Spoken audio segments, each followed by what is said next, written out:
Oi, oi, pessoal! Estamos aqui hoje no Contrafluxo para falarmos sobre cuidados paliativos.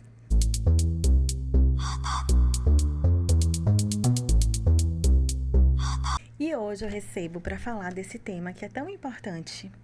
Recebo Caroline Apolônia. Tudo bem, Carol? Um Olá, boa prazer. tarde. Queria agradecer por ter esse espaço de fala, através de alguém que tem uma biografia e correlação com o próprio tema. Eu acho que isso sempre torna tudo mais rico, né? Sem dúvida nenhuma, quando atravessa a gente. E falar sobre cuidados paliativos, para mim, é falar sobre o que me move Sim. na vida, né? Eu sou médica. Hoje eu trabalho dentro do Núcleo de Cuidados Paliativos na Secretaria de Saúde do Estado da Bahia, algo que eu gosto muito de fazer. Coordeno o programa de ensino e pesquisa e telemedicina do Hospital Mundo Serra, o primeiro hospital de cuidados paliativos do país, que Que eu a gente tive vai a falar dele. grande honra de poder fazer parte de todo o projeto, né?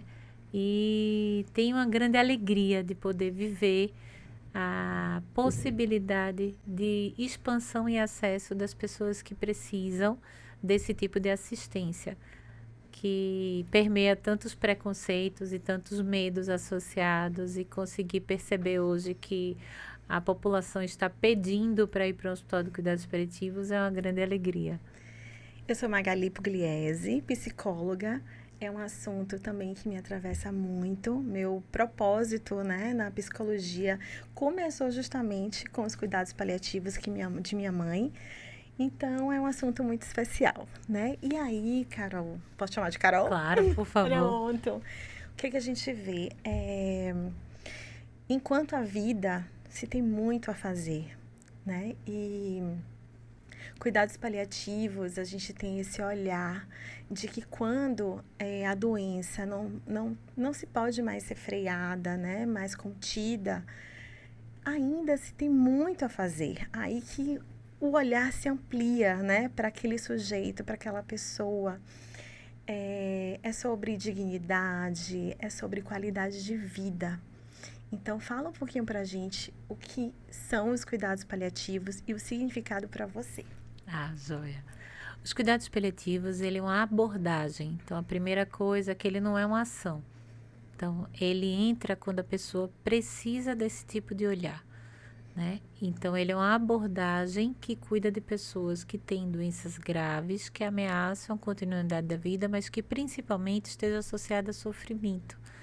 Então, tem um público muito grande que precisaria ser cuidado por um paliativista.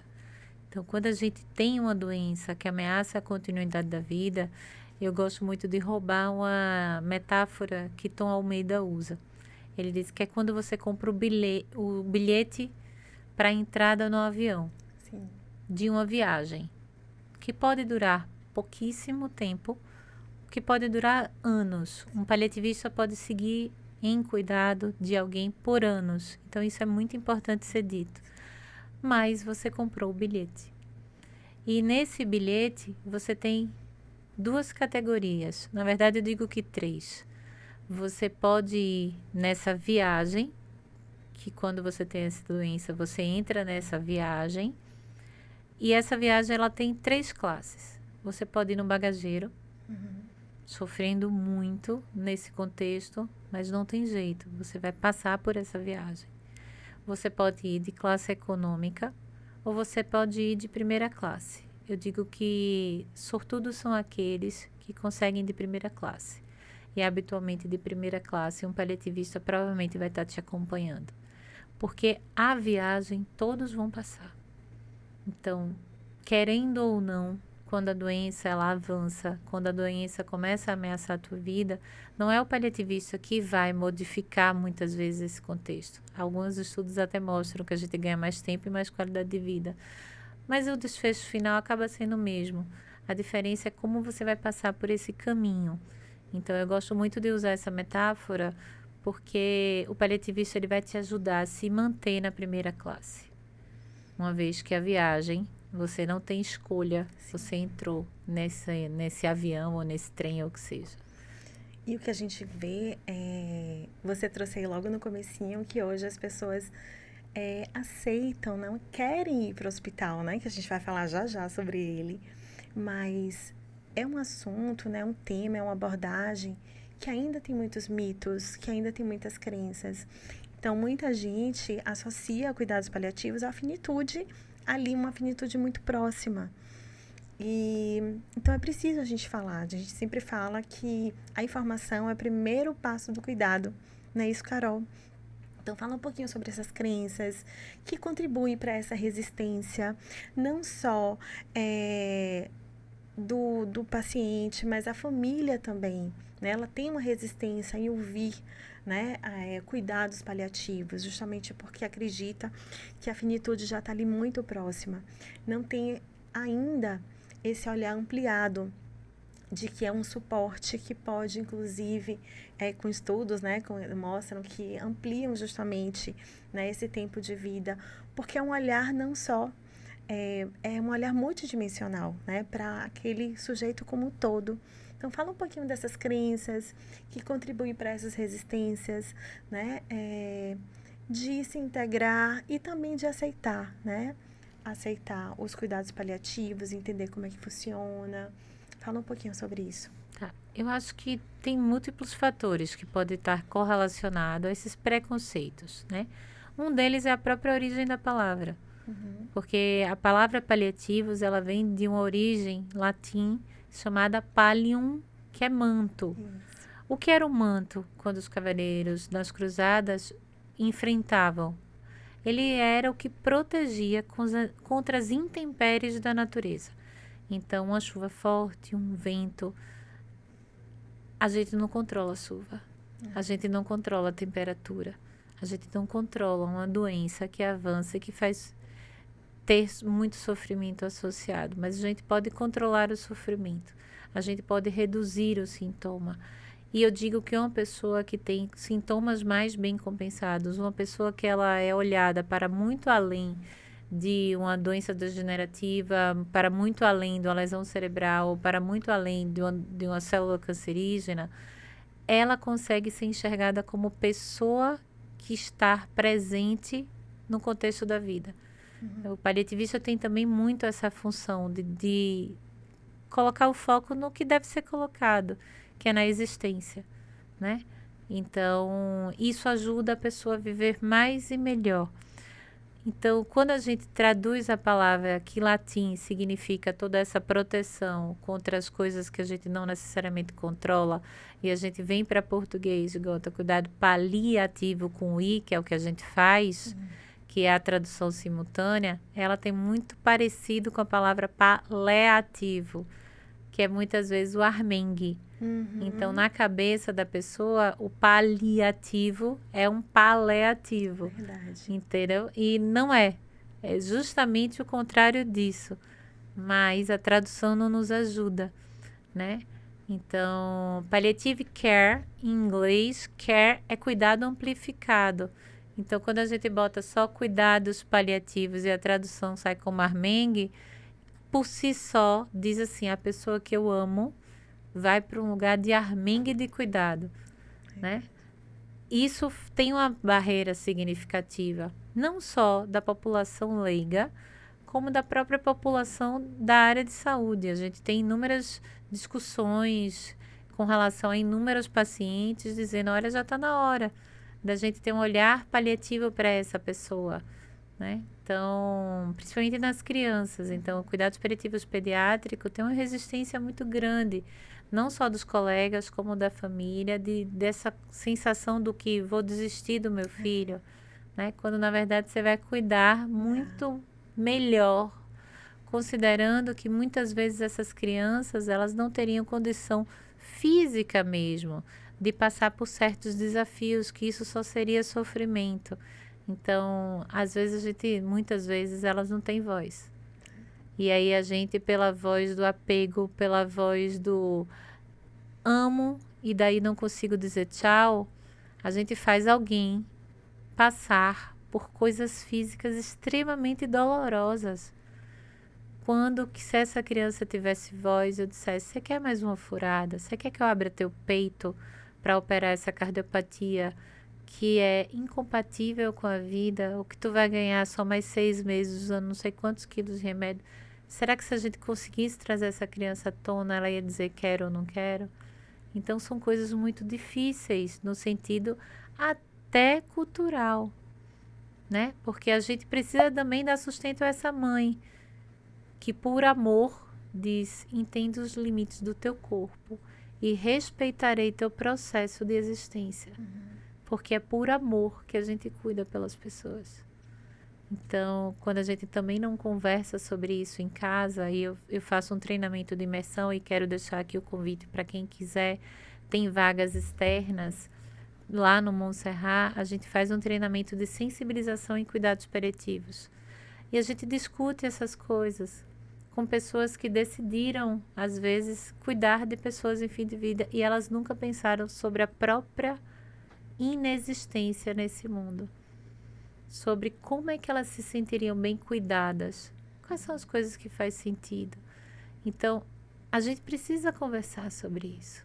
No Brasil, a estatística é 8 em cada 10 pessoas vão passar os 2 últimos anos da existência dela sofrendo e dependendo de alguém.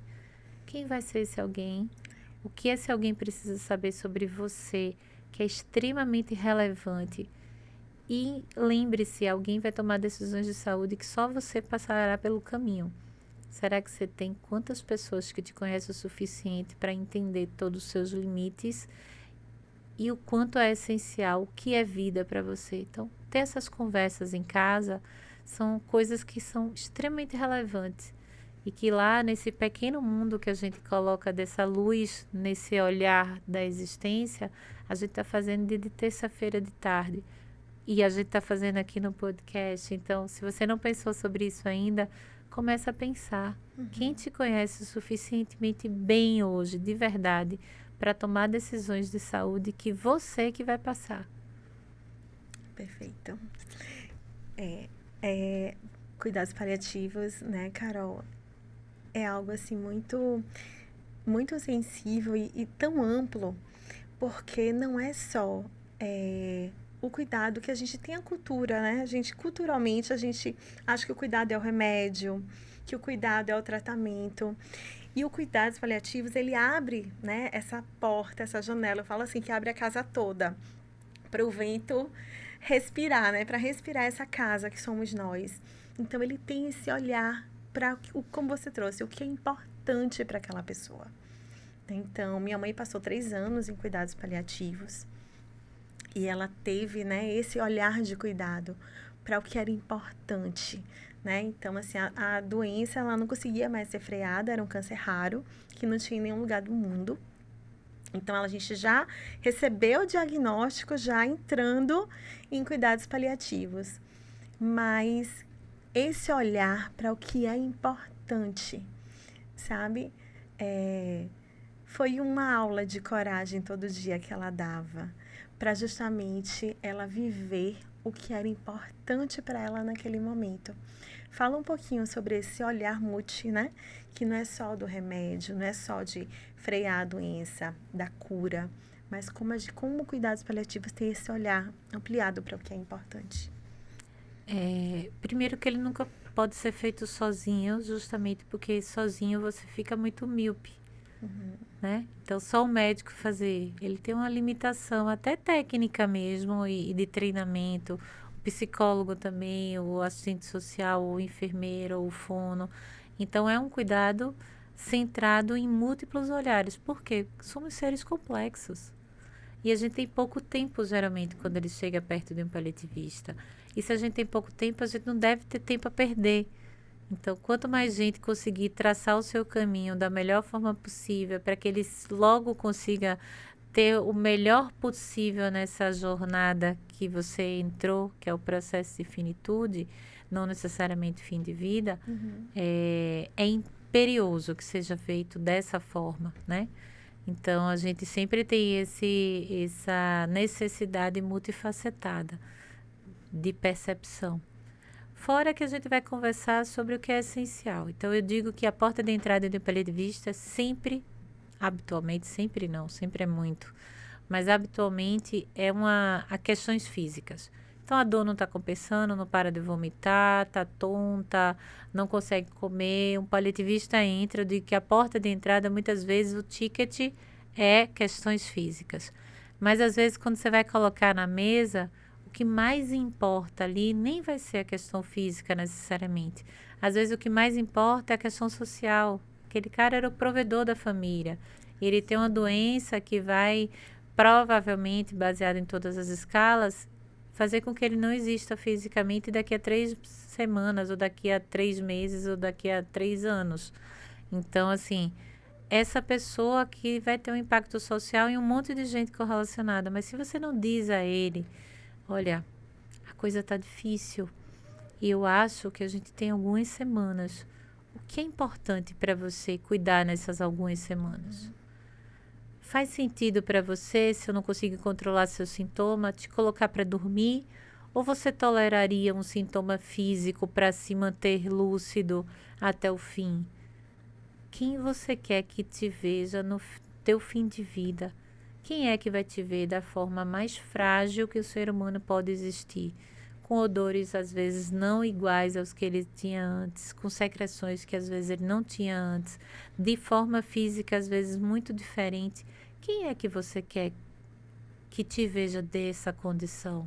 Você quer ver alguém? É dar voz, né? Isso. É dar Então, voz para esse mundo todo mas que se a tá aí gente não dentro. dá essa oportunidade, eu digo que a gente tira algo extremamente valioso, que é a oportunidade de alguém de dizer tchau. E eu percebi, né? E aí foi na prática mesmo, né, Carol? Que cuidados paliativos, ele, embora seja muito doloroso, é muito doloroso a gente, né? Ver uma pessoa que a gente ama passando por todo esse processo. Mas eu falo que é uma caixinha de oportunidades.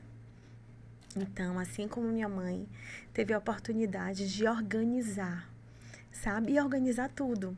Então, você organiza, de repente, algo que você quer falar, pessoas que você quer ver.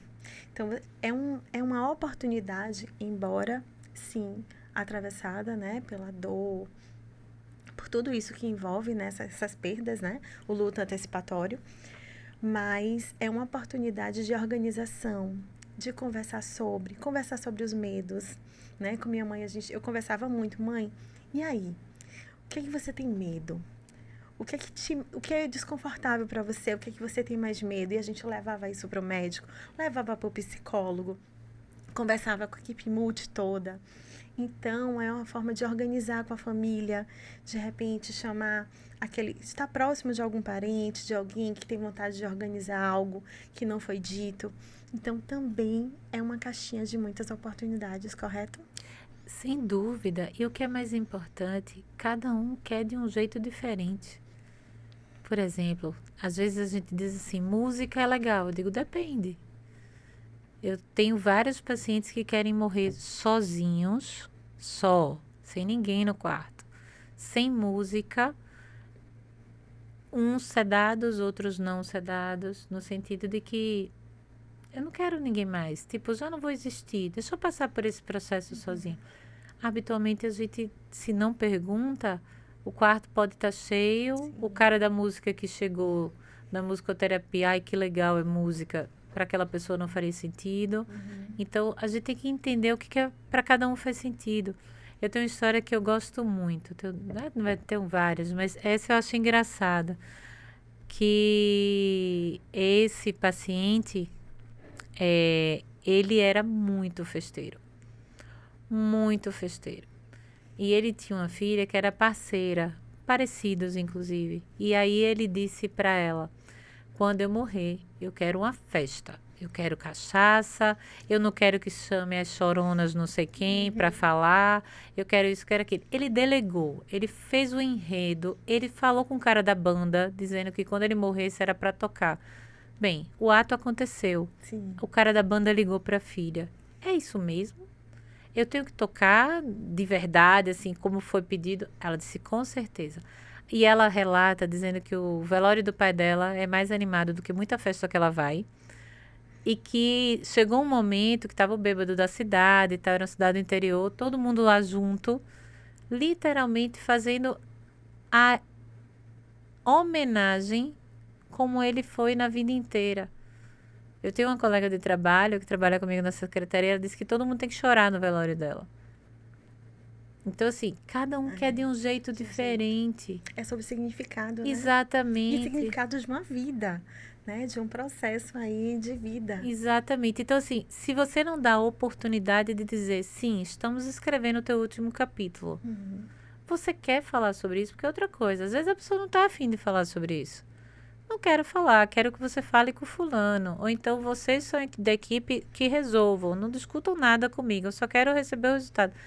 Mas se a gente não pergunta como é que ele quer que conduza a vida, quem é o ator principal é o paciente, né? Nem sou eu a equipe, nem a família, e eu deixo isso sempre muito claro quando a gente está adiante, porque quem é o ator principal? Quem vai passar pela estrada é o paciente. Só ele caminha. Família e equipe, elas estão do lado da estrada. Hora botando um guarda-chuva, hora dando água, hora dando um remédio, mas quem caminhará nesse caminho solitário é o paciente. Então, nada mais justo do que dar voz a ele, que vai passar pelo processo, o que é que ele deseja nesse processo. E tem coisas muito incríveis. Eu tenho uma paciente que está viva até hoje. Essa é a minha paciente viva há mais tempo. Quando eu a conheci, foi uma das primeiras pacientes de cuidados paliativos que eu tive na vida. Então, ela está viva até hoje. Isso significa, se eu já faço cuidados paliativos há, acho que 13 anos, bem, ela tá aqui. Então, e ela tá ótima. Mas naquele contexto, ela estava morrendo. E ela estava morrendo com um sintoma refratário há 8 anos. E eu entrei no caso. Ela saiu de 83 quilos, se eu não me engano. Quando a gente se conheceu, ela tinha 26. Então, ela estava extremamente magra, super comprometida. E aí, eu entrei no caso, tirando tudo que ela tinha da outra equipe. A outra equipe disse, ela só vomita há 8 anos. E daí não conseguia tomar as coisas e tal. Eu disse, então vamos fazer diferente. Por que ela vomita? Então aí a gente foi para essa causa do porquê. Hoje ela está viva, é faixa preta de karatê, toma conta das coisas dela. Então, cuidados paliativos, apesar de entrar muitas vezes em situações muito difíceis, e óbvio que isso é uma exceção, pessoal, né? Habitualmente, quando a gente fala de menos tempo de vida. Tanto é que essa é a minha única paciente que ficou viva uma década. Então, mas pode acontecer. Eu digo que essa vida eu salvei por um tempo. Porque ela continua com a doença lá. Ela não ficou curada da doença dela. Mas o olhar paliativo fez com que ela tivesse a oportunidade de sobreviver a essa doença, que um olhar tradicional não estava conseguindo dar. Então, às vezes, isso também acontece. Eu já fiz extubação paliativa, que se eu não tivesse extubado, o paciente teria morrido. Ele ficou vivo 1 ano e meio. Foi para pagode, dançou, brincou, fez tudo. Mas naquele contexto, a medicina clássica era para ele ter sido submetido a uma neurocirurgia. Que eu e o oncologista chegamos na UTI e dissemos, não vai fazer. Não faz sentido, porque a doença de base é a leucemia e ele não tem cura. Ele já fez todos os tratamentos curativos e ele está evoluindo por conta disso. Sim. Então, vamos cuidar só dele. E aí, a gente submeteu a extubação paliativa e aconteceu dele melhorar. Mas se segue o fluxo, ele não teria tido nem alta, provavelmente. Então, para decepção de muitos, cuidados paliativos não aceleram o processo de nada. Para decepção de muitos, a gente não é o porta-voz da morte. Não. Isso. E para a vida, né, Carol? A percepção é essa. É colocar vida onde ainda tem vida, né? É dar o que pode de qualidade de vida, de suporte para aquele lugar que existe ainda vida. E você vê que existe, né, essa confusão mesmo, né, sobre processo de finitude para fim de vida, né? Então, culturalmente as pessoas ainda não sabem, né, não entendem como é esse processo. E por isso, gente, curtam, comentem e compartilhem esse episódio, porque informação é cuidado e a gente precisa levar informação sobre cuidados paliativos para todo mundo, tá? E aí eu queria, para concluir, você falasse desse presente que a gente recebeu aqui, né, em Salvador. Primeiro hospital do Brasil, não é isso, Sim, Carol? do Brasil. Ó, chega a arrepiar. De cuidados paliativos. Isso. Presente não só para aqui, para Salvador, como para o Brasil todo. Fala um pouquinho sobre o que ele representa. Tá. O Montserrat, ele é neste modelo que ele foi confeccionado, com a complexidade que ele recebe de pacientes, ele é o primeiro no mundo. Eu recebi até recentemente a presidente da Sociedade Latino-Americana de Cuidados Paliativos, que chorou no Montserrat. E ela já passou por inúmeros hóspices no mundo inteiro. A gente fez um modelo que se chama modelo de ecossistema. Então, o paciente de cuidados paliativos, que já é um paciente frágil do SUS, a gente entendeu que esse paciente não tem que estar correndo a rede toda. Ele tem que chegar no lugar, ele tem que ser cuidado nesse lugar o máximo possível. E assim é feito. A internação do hospital, ela é um hospital voltado realmente para fim de vida. Mas o cuidados paliativos não é só isso, mas como equipamento de saúde, ele nasce para isso. Então, isso é importante ser dito. Mas lá a gente tem um ambulatório de cuidados paliativos, que é daí sim a gente pega paciente com uma condição clínica melhor, mais no início do processo. Então, para aquelas pessoas que têm essa doença, esse ambulatório está lá disponível, tanto adulto, quanto PED, quanto para a clínica da dor, quanto para luto, porque a gente continua cuidando para além do tchau. Então, é um hospital que tem todo esse contexto. Coisas interessantes que nenhum hóspice do mundo faz. A gente recebe pacientes com intubação orotraqueal. O que é isso? Aquela pessoa que está na UTI, que teoricamente não vai se beneficiar desse tipo de equipamento e que a gente pode transferir para o hospice, para fazer, por exemplo, uma intubação paliativa no próprio hospice. Os hospices no mundo só recebem pacientes já com essa intubação executada. A gente, como ainda está ensinando a rede a cuidar disso, a gente entendeu que era melhor a gente cuidar dele lá dentro com a equipe já treinada. Então, esse cuidado todo é feito, né? Na chegada do paciente, ele é visto por toda a equipe, para que a gente consiga fazer esse olhar multifacetado. Então, é um equipamento de saúde que já atendeu de internação mais de 1.500 pessoas, de internação em ambulatório mais de 2.000 pessoas, que a gente consegue perceber em quem está lá dentro. É muito interessante, vale a pena, se você não conhece, ter uma visitação guiada, que muita gente vai achando que é um hospital que você vai ver todo mundo chorando pelos cantos, se lamentando, e não é isso que você enxerga. Então, você consegue enxergar que as pessoas estão vivendo a existência naquele contexto. Então, você consegue ver paciente em ventilação mecânica vendo um pôr do sol, vendo, conversando com a família, festejando o que faz sentido. É um hospital que fala muito mais a favor disso do que da morte em si. Então, apesar dele ser voltado para fim de vida, ele fala sobre vida. É isso. Então, isso é muito legal. Por isso que hoje a anfitriã tá aqui, né? Só enxugando os olhos. Sim! Hoje é dia da anfitriã. Por quê? E sabe o que é legal, Meg? A gente vai virar modelo nacional. Então, cuidados paliativos, que era aquele que ficava no leito que pula, no final do corredor, no que ninguém tinha nada a fazer, ganha uma estrutura de hotelaria sensacional, que vai lá, vai ver. Ganha uma estrutura de cuidado, então o número de profissionais são adequados para o número de pacientes, como modelo Brasil. Então, assim, o cuidados paliativos, ele sai do lugar mais sombrio, de dificuldade de assistência, para a gente levar isso como modelo SUS. Então, o Ministério esteve aqui, ficou encantado com o que viu e disse, eu quero que esse seja um modelo nacional. Então, a gente vai oferecer, se Deus quiser, daqui a 10 anos, muitos Montserrats aí pelo país, para que as pessoas tenham a possibilidade, quando as coisas ficarem muito difíceis, de ter um lugar de pessoas que olhem para a pessoa e não só para a doença. Gente, impossível não se emocionar, porque quem vive os cuidados paliativos, quem acompanha uma pessoa que a gente ama tanto, né? Em cuidados paliativos, entende cada palavra que Carol fala, sabe? Cada pontinho desse, como detalhes são importantes nesse processo. Então, cuidados paliativos é algo que a gente precisa falar, precisa divulgar. É levar vida para as pessoas, né? É levar cuidado. É você tocar em algo que é importante. E E é isso. O episódio que eu acho que foi o que eu mais me emocionei em todos que eu já gravei até hoje. Que bom.